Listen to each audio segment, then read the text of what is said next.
Hello बच्चों, तो देखिए मैं एक और जेईई मेन का क्वेश्चन लेके आया हूँ 2025 का।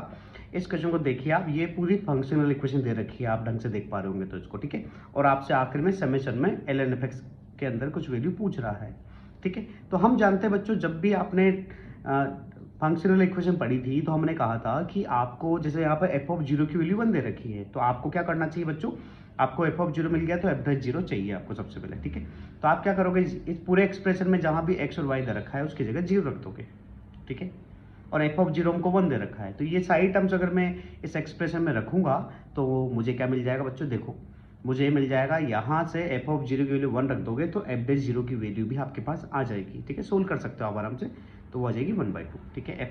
एफ डैश जीरो भी हमारे पास आ चुका है। अब हम क्या करेंगे बच्चों, क्योंकि हम फंक्शन में जो इक्वेशन होती है उसको अपन एफ ऑफ एक्स के रूप में ही जानते हैं, तो वाई को हम जीरो रख देते हैं, ठीक है। ये रखने से फायदा क्या होगा, एफ ऑफ जीरो जहाँ भी बनेगा वहाँ 1 रख दूंगा और एफ डे जीरो जहाँ बनेगा वहाँ पर मैं हाफ रख दूंगा, ठीक है। तो ये मैं रखने जा रहा हूँ, रख दिया, जहाँ भी एफ डे जीरो आएगा वहाँ हाफ रख दूंगा, एफ ऑफ जीरो की जगह 1 रख दूंगा, ठीक है। अब देखिए क्या मिला अपन को, तो यहाँ से अगर सोल्व करेंगे तो हमको एफ एक्स और एफ डैश में इक्वेशन मिल जाएगी जो डिफरेंशियल इक्वेशन के बराबर होगी। तो वेरिएबल सेपरेबल से हम एफ एक्स को नीचे ले जाएंगे, है ना, और फिर उसके बाद इंटीग्रेट कर देंगे। इंटीग्रेट कर देंगे तो हम अच्छे जानते हैं बच्चों कि किसी फंक्शन का डिफरेंशियल अगर ऊपर दिख रहा हो तो नीचे वालों को टी मान लो, तो इंटीग्रेशन होता है बच्चों ln t, ठीक है। मतलब यहाँ पे आ जाएगा ln(f(x) और साइड में जो 1/2 का इंटीग्रेशन तो आप जानते हो x/2 होता है, ठीक है। अब आप x की वैल्यू जीरो रखना, तो एफ ऑफ जीरो 1 होता है, इससे आपको c की वैल्यू भी क्या मिल जाएगी बच्चों, जीरो मिल जाएगी। मतलब आपके सामने फंक्शन आ चुका है, ln(f(x) आ चुका है x/2 के बराबर।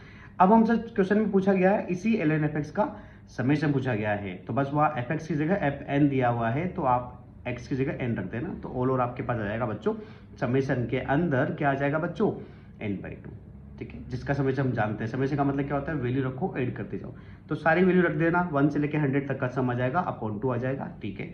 जिसका सम हम अच्छे जानते हैं बच्चों कितना होता है, 5050 अपॉन 2, ठीक है।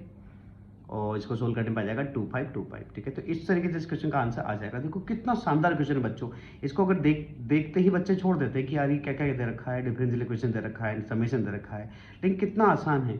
तो इस तरह से अगर आप क्वेश्चंस को सोल्व करेंगे तो आपको इस साल के जेईई मेन के एग्जाम में फायदा मिलेगा।